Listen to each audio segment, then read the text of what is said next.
Talor Battle arrives today to be a part of the Penn State basketball coaching staff. We wish Jimmy Martelli, by the way, nothing but the best. Jimmy is a great guy, excellent coach, great family.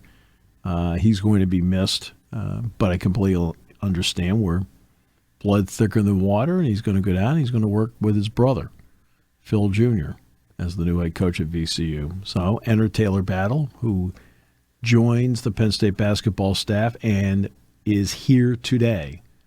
And according to Mike, is fired up about being back here at Penn State. So this is coaching stop number 4 for him. Penn State, Northwestern, Ohio State, back to Penn State. He has a lot to offer. Yeah, absolutely. No, he has a lot to had some good long talks with him, especially when he was at Northwestern. I talked to him for a little bit for the Ohio State game. Brought your name up. You got all nervous. Yeah. Called his brother's games too, so that's probably made him nervous. Well, no, he said he never knew what the score was or where the ball was. I mean, I don't know what that means. I was watching the scoreboard the whole time, trying to see if it would change. You got to watch the game. A message from this station and the ad council. So,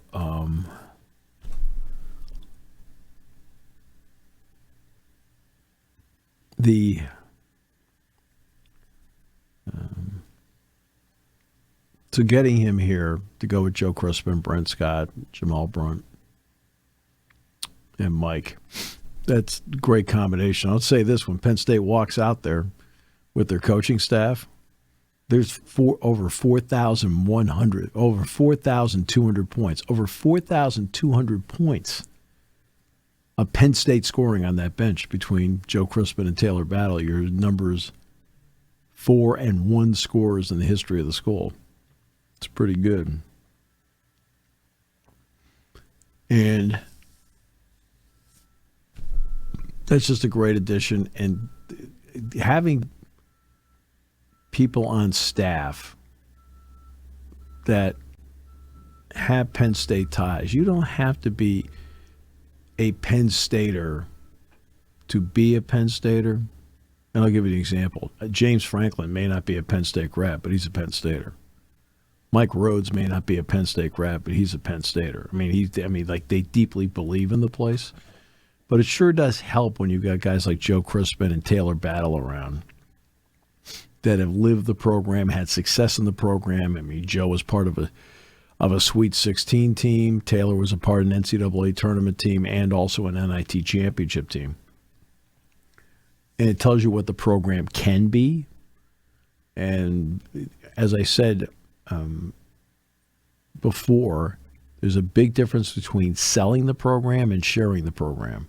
Those like Joe Crispin and Talor Battle can share the program. And more, you're seeing more former Penn State players get involved. Aeneas Hawkins being back in the program for football. Alan Zamitis has been here for a while. Jeremy Scott's been brought back. I just talked to Jeremy this morning, as a matter of fact. He kind of he's looking around at one point. I said, "You okay?" He says, "Yeah, is Jason Lord around?" Obviously, Deion Barnes before that as well. Oh, we get Deion Barnes, Dan Connor. Bringing Trace obviously back. Trace McSorley's now back with him because, number one, they're capable. They're capable people. Well, Terry Smith's been there the whole time. Terry Smith goes out and he shares this program. Doesn't have to sell it. He shares it. It makes a big difference. That doesn't mean you don't bring in a guy like Jim Knowles, for goodness sakes, or an Andy Koltanicki. It doesn't take long to get enveloped in the culture that's been put out. I mean, Joe Paterno was not a Penn State grad. Right. Good guess. Interceptions later. And punt returns. So you can become a Penn Stater over time because you throw your heart, soul into it. No, which is not just a job to you. It becomes a passion to you. And all these people are in that category. But getting Talor Battle back is tremendous because I think he has a lot to offer. I've always felt he was a really good coach. Understands the game, knows how to teach it. See, that's what I like about Joe Crispin. All right. And I've had people say, I wasn't impressed with the offense last year. They averaged 79 points a game. That's what he did. Okay. Now, were there a couple of games that were down? Yeah. And I've talked to Joe about that. Joe, I mean, believe me, nobody gets more disappointed in a lower point total than he does. Because he believes that you can win games by just literally going out there and offensively putting the other team in a bind by ranking up a lot of points. And Penn State got to the point with depth. They couldn't be running people out there, and you had to play a little slower at times because of it. But he knows what he wants to do, and I know how he wants to handle, for example, Yannick. I know how he wants to handle him in the upcoming season because you can open up the floor with a guy like that. Absolutely.